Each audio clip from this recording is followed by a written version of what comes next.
സാങ്കേതിക പ്രശ്നം കാരണം മാറ്റിവെച്ച പ്രോബ-3 PSLV C-59 ISRO വിക്ഷേപിച്ചു. ശ്രീഹരിക്കോട്ടയിലെ സതീഷ് ധവാൻ സ്പേസ് സെന്ററിൽ നിന്നായിരുന്നു വിക്ഷേപണം. സൂര്യന്റെ അന്തരീക്ഷത്തിൽ ഏറ്റവും ബാഹ്യഭാഗത്തുള്ളതും ചൂടേറിയതുമായ കൊറോണയെക്കുറിച്ച് പഠിക്കുകയാണ് പ്രോബ-3യിലെ 2 കൃത്രിമ ഉപഗ്രഹങ്ങളുടെ ലക്ഷ്യം. സിന്ധൂരി വിജയനാണ് വിവരങ്ങൾ നൽകാനുള്ളത്. സിന്ധൂരി, 20 വർഷങ്ങൾക്ക് മുമ്പ് PSLVയുടെ C-3 നമ്മുടെ സഹകരണത്തോടുകൂടിയാണ് ആദ്യത്തെ പദ്ധതി അങ്ങനെയായിരുന്നു. പിന്നീട് ഇപ്പോൾ 20 വർഷത്തിന് ശേഷം മാനം തൊട്ട അഭിമാന നിമിഷം. അന്ന പറഞ്ഞ ഒരു ചരിത്ര നിമിഷത്തിനാണ് നമ്മളിപ്പോൾ ഈ ഒരു സാക്ഷ്യം വഹിച്ചിരിക്കുന്നത്. യൂറോപ്യൻ ബഹിരാകാശ ഏജൻസിയുടെ പ്രോബ-3 വിക്ഷേപണം വിജയകരമായി നിർവഹിക്കുമ്പോൾ അത് ഒരു ചെറിയ കാര്യമല്ല. കാരണം നമ്മളുടെ അഭിമാനമായ ഈ ഒരു വിക്ഷേപണ പേടകത്തിലാണ് ഈ 2 ഉപഗ്രഹങ്ങളും ഈ കൃത്രിമ 2 ഉപഗ്രഹങ്ങൾ ഇപ്പോൾ അവിടേക്ക് പോയിരിക്കുന്നത്. അത് തന്നെ ഒരു വലിയ വിജയമായി നമുക്ക് കാണാം. കാരണം ശ്രീഹരിക്കോട്ടയിൽ ISROയ്ക്ക് കിട്ടുന്ന ഏറ്റവും വലിയൊരു വിജയമാണത്. നമ്മുടെ ഭാഗത്തു നിന്നും ലോകത്തിൻ്റെ ഏറ്റവും കൂടുതൽ ശ്രദ്ധ ആഗ്രഹിക്കുന്ന അല്ലെങ്കിൽ ശ്രദ്ധ ക്ഷണിക്കുന്ന ഒരു കാഴ്ചയ്ക്കാണ് ഇന്ന് ഈ ഒരു വൈകുന്നേരം സാക്ഷ്യം വഹിച്ചിരിക്കുന്നത്.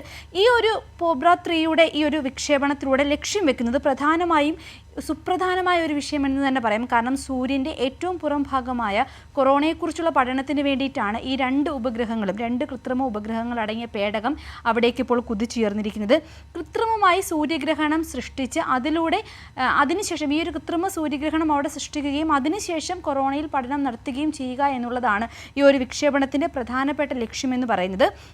ESAയുടെ 2 പേടകങ്ങൾ, അതായത് കൊറോണാഗ്രാഫ്, ഒക്യുൾട്ടർ എന്നീ 2 കൃത്രിമ ഉപഗ്രഹങ്ങളാണ് ഈ ഒരു പേടകത്തിലുള്ളത്. PSLV C-59 റോക്കറ്റിലൂടെയാണ് ഇതിപ്പോൾ ആകാശത്തേക്ക് കുതിച്ചുയർന്നിരിക്കുന്നത്.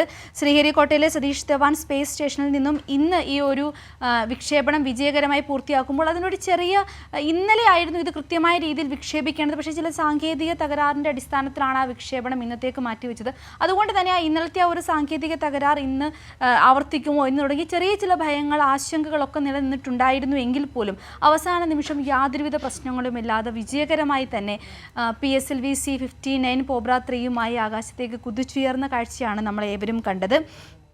ISROയുടെ കൊമേഴ്ഷ്യൽ വിഭാഗമായ ന്യൂ സ്പേസ് ഇന്ത്യ ലിമിറ്റഡും യൂറോപ്യൻ സ്പേസ് ഏജൻസിയും സഹകരിച്ചിട്ടാണ് ഈ ഒരു വിക്ഷേപണം നടത്തിയത്. നമ്മൾ ആദ്യം തന്നെ പറഞ്ഞിരുന്നു.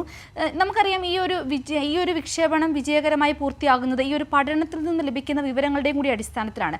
അതിൻ്റെ നിർണായകമായ നിമിഷങ്ങളിലേക്കാണ് ഇനി കടന്നിരിക്കുന്നത്. ഇപ്പോൾ വിക്ഷേപണം പൂർണ്ണമായും വിജയകരമായി സാധിച്ചുവെങ്കിലും ഇത് അവിടെ എത്തി ഈ പറഞ്ഞ രീതിയിൽ 2 ഉപഗ്രഹങ്ങളും കൃത്യമായ രീതിയിൽ വിന്യസിക്കപ്പെട്ട് അവിടെ ഈ കൃത്രിമ സൂര്യഗ്രഹണം നടന്ന് അതിനുശേഷം അവിടെ ഈ കൊറോണയുമായി ബന്ധപ്പെട്ടുള്ള പഠനങ്ങൾ ഈ ഉപഗ്രഹങ്ങൾ മുഖേന നടക്കുകയും അവിടെ നിന്നുള്ള വിവരങ്ങൾ നമുക്ക് ലഭിക്കുകയും ചെയ്യുമ്പോഴാണ് ഈ ഒരു ദൗത്യം പരിപൂർണമായും വിജയിക്കുന്നത്. അപ്പോൾ അവരെ സംബന്ധിച്ച് ISROയെയും അല്ലെങ്കിൽ മറ്റ് ഏജൻസികളെയും സംബന്ധിച്ച് ഇത് ഈ ഒരു നിർണായകമായ ഘട്ടമാണ്. അതിനും തുടർന്നുള്ള വിജയത്തിലേക്കുള്ള പ്രതീക്ഷയിലാണ് ഏവരും. അന്ന, ശരി, രാജ്യത്തെ സംബന്ധിച്ചിടത്തോളം അഭിമാന നിമിഷമാണ്. പ്രോബ-3 PSLV C-59 ISRO വിക്ഷേപിച്ചിരിക്കുന്നു. വിജയകരമായി വിക്ഷേപണം പൂർത്തിയായിരിക്കുന്നു. ശ്രീഹരിക്കോട്ടയിലെ സതീഷ് ധവാൻ സ്പേസ് സെന്ററിൽ നിന്നായിരുന്നു വിക്ഷേപണം. സിന്ധൂരി വിജയൻ ന്യൂസ് ഡെസ്കിൽ നിന്ന് വിവരങ്ങൾ നൽകിയത്.